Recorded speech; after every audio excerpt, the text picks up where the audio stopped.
La participación de su servidor, el doctor Ulises Ramírez Sánchez y la doctora Lucía Fajardo Montiel, tiene que ver con un trabajo que se llama La evolución de la contaminación atmosférica en la zona metropolitana de Monterrey, México. La presentación va a ser dividida en una introducción, antecedentes, material y método, resultados y discusión, conclusiones y la bibliografía. Si nosotros empezamos con la introducción, nosotros sabemos desde hace tiempo que el crecimiento y desarrollo de las zonas urbanas ha venido acompañado por la generación de problemas ambientales, consecuencia del crecimiento demográfico, concentración de población, aumento de las actividades industriales y domésticas, mayor flujo vehicular, mayor demanda de servicios, entre otras cosas. Es por eso que el monitoreo de la calidad del aire es fundamental para evaluar la calidad del aire de cada región y sus tendencias y desarrollar estrategias de prevención, control y políticas ambientales integrales. Los gobiernos locales son los encargados precisamente de la gestión de la calidad del aire y son los que implementan las políticas para disminuir los riesgos ambientales y de salud. Desafortunadamente, durante esta última década, la calidad del aire en la zona metropolitana de Monterrey ha generado un gran interés entre la ciudadanía y las autoridades debido a eventos de mala calidad del aire. Así que mediante el monitoreo de la calidad del aire se pueden evidenciar las fuentes de emisión, las tendencias del comportamiento de cada uno de los contaminantes y crear así acciones de control y mitigación de los contaminantes atmosféricos.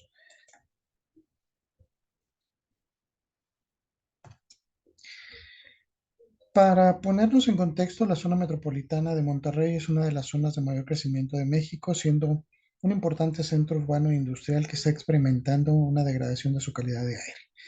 Esta está ubicada en el noreste de México, en la cuenca atmosférica rodeada por la Sierra Madre Occidental, el Cerro de la Silla, el Cerro de las Mitras y el Cerro de Topo Chico, que constituyen una barrera física para la circulación del viento e impiden el desalojo del aire. Se asienta en una planicie a una altura de aproximadamente 540 metros sobre el nivel del mar. Su clima es cálido y seco, con veranos calurosos e inviernos fríos, con vientos predominantes del sur y la mayoría de los días con cielo despejado. La temperatura media es de aproximadamente 23 grados y la precipitación anual de 859 milímetros. La zona metropolitana está conformada básicamente por 13 municipios: Apodaca,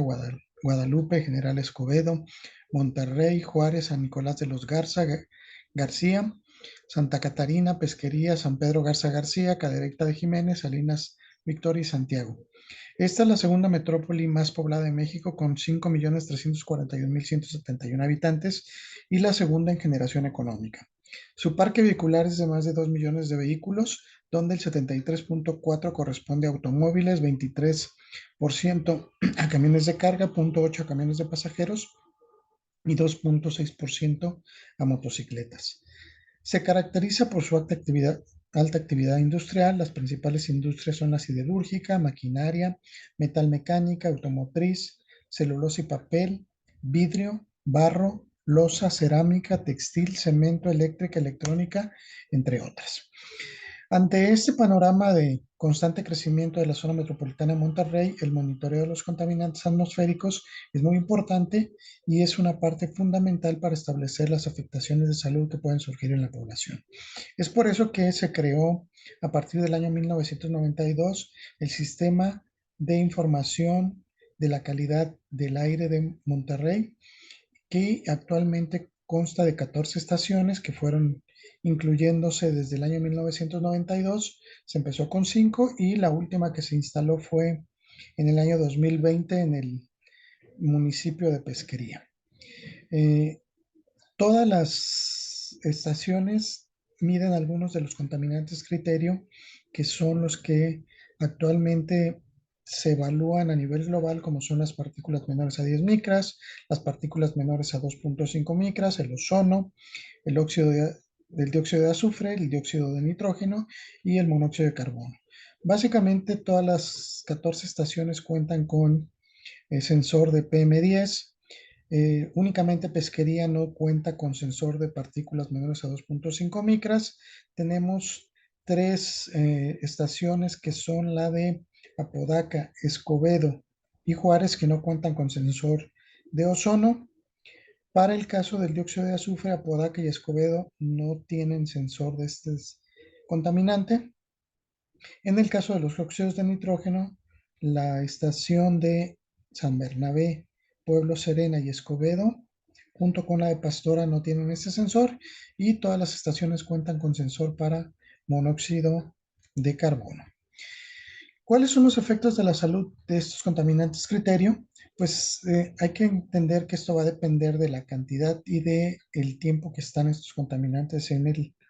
la atmósfera, pero se ha identificado que el material particulado como PM10 y PM2.5 puede aumentar la mortalidad respiratoria, tiene una disminución en la función pulmonar, interferencia en los mecanismos de defensa pulmonar, síndrome bronquial obstructivo. Estos efectos obviamente son a corto plazo y a más largo plazo, pues tenemos problemas con un menor desarrollo de la estructura y función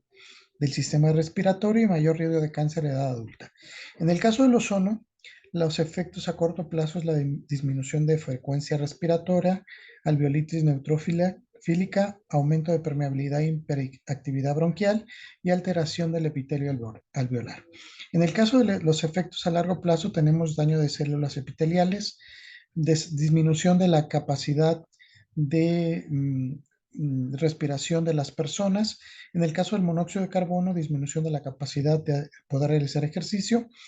Para el caso del contaminante dióxido de azufre, tenemos obstrucción bronquial, hipersecreción bronquial a corto plazo y a largo plazo pues tenemos bronquitis crónica. Para los óxidos de nitrógeno, pues tenemos que los principales efectos a corto plazo son la hiperreactividad bronquial, el aumento de síntomas respiratorios y exacerbaciones de asma, aumento de la respuesta a alergenos y disminución de la actividad mucociliar. A largo plazo, pues se manifiesta con el posible decremento precisamente del desarrollo pulmonar. Por lo tanto, pues nosotros tenemos que analizar cómo han ido evolucionando estos contaminantes en la zona metropolitana de Monterrey y podemos ver que ya hay algunos antecedentes al respecto, como que las actividades de la zona metropolitana de Monterrey, junto con sus características geográficas como los sistemas montañosos, los fenómenos meteorológicos que se presentan en la zona, contribuyen de alguna manera a que los contaminantes que se emiten a la atmósfera se concentren, sean muy difíciles de dispersarse y por lo tanto no se pueda disminuir la concentración de ellos en la zona metropolitana de Monterrey. Actualmente, de acuerdo a los datos que se tienen de los últimos 20 años, se considera que la zona metropolitana de Monterrey es una metrópoli con niveles de mala calidad del aire y el número de días fuera de norma ha ido incrementando paulatinamente, poniendo en riesgo la calidad de vida de los habitantes. Así, el objetivo de la presente investigación es evidenciar la evolución de la contaminación atmosférica en las dos primeras décadas del presente siglo y evaluar la tendencia de la misma y poner de manifiesto los riesgos a los que son sometidos los habitantes de la zona metropolitana de Monterrey. En los gráficos podemos ver cómo han sido los días fuera de norma entre los años 2016 y 2019 y vemos que prácticamente en todos los años estamos por encima de los 20 días fuera de norma, principalmente entre los meses de enero a julio. Disminuyen un poquito en agosto y septiembre y vuelven a empezar a aumentar de octubre a diciembre. Si nosotros vemos, obviamente aquí el principal contribuyente a esta mala calidad del aire tiene que ver con las partículas menores a 10 micras, posteriormente le sigue las partículas menores a 2.5 micras, el ozono y finalmente el monóxido de carbono. ¿Cómo se hizo el análisis de la evolución de estos contaminantes? Pues primero que nada, pues tuvimos que acceder a los datos de contaminación atmosférica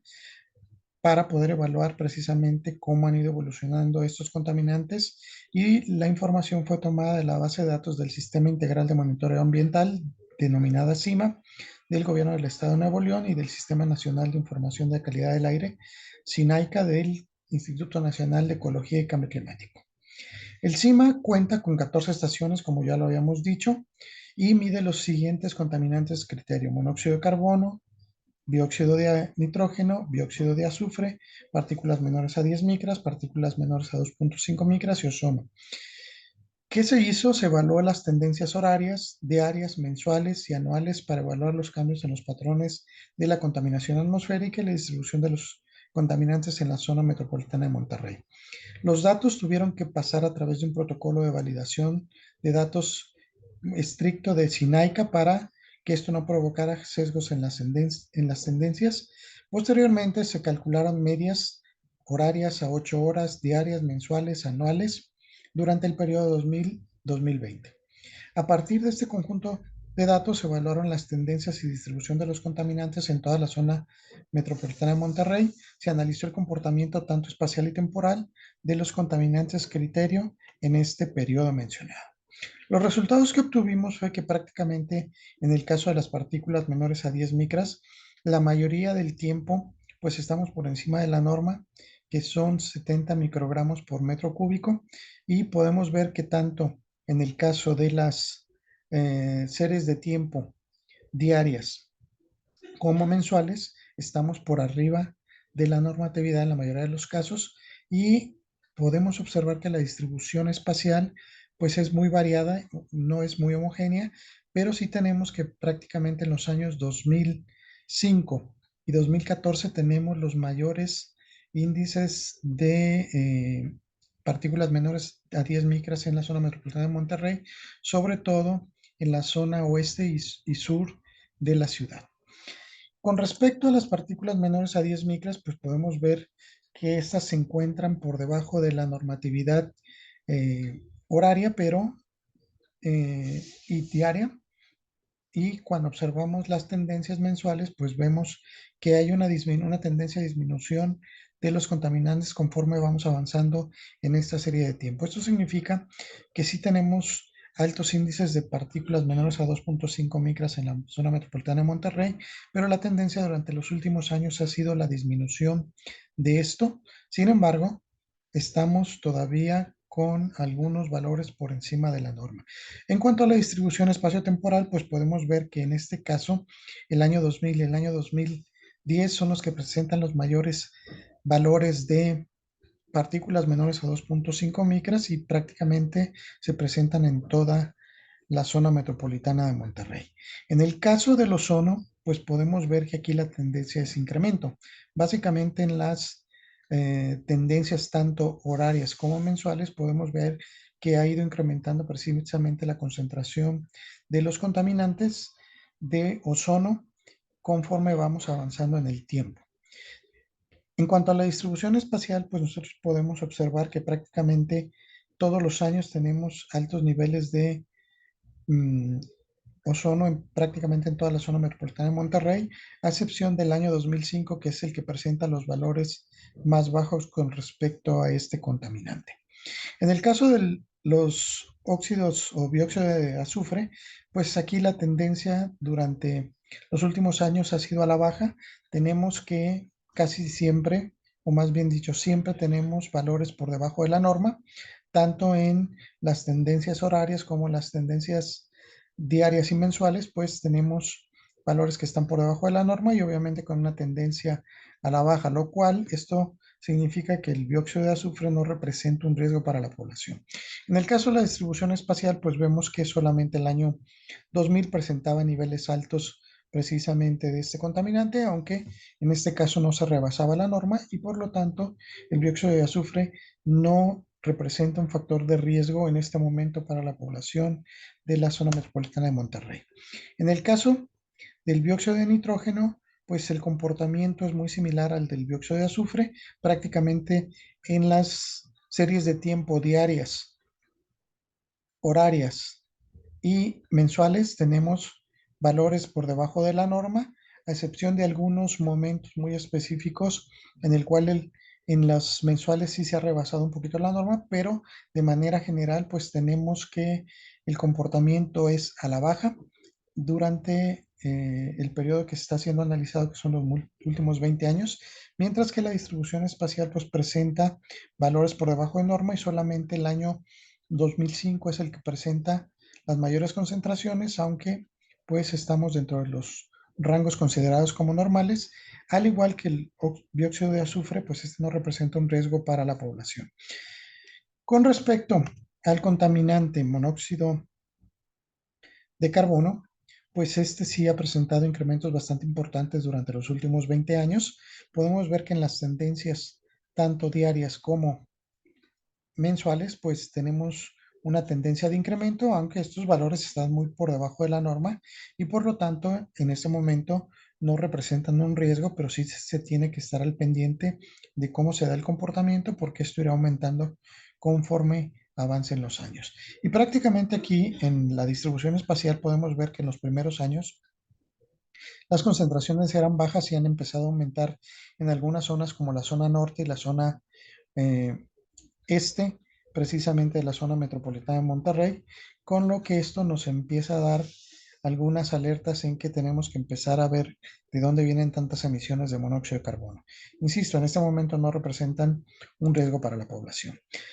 Finalmente, ¿qué pudimos concluir después de haber analizado la evolución de los contaminantes criterio en la zona metropolitana de Monterrey? Podemos ver que estos presentaron mayor número de días fuera de norma, con una tendencia de incremento durante las últimas décadas, únicamente las contaminantes partículas menores a 10 micras, partículas menores a 2.5 micras, a 5 micras y el ozono, lo cual en este caso representa un riesgo para la salud ambiental y humana. En el caso de los contaminantes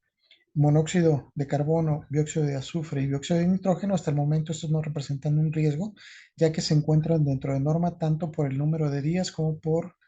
los valores promedio diarios, anuales y mensuales. Respecto a la variación estacional en la zona metropolitana de Monterrey, se encontró que las mayores concentraciones de casi todos los contaminantes se presentan en los meses fríos, probablemente a la presencia de inversiones térmicas que impiden la dispersión de los contaminantes, mientras que los niveles más bajos se registran durante la época de lluvias, donde el arrastre precisamente de la misma hace que disminuyan los índices de calidad del aire. El contaminante secundario ozono es el que no presenta un patrón claro de comportamiento, ya que este va a depender de la cantidad de contaminantes primarios y la presencia de la luz solar, que tiene una duración más larga durante los meses de primavera-verano.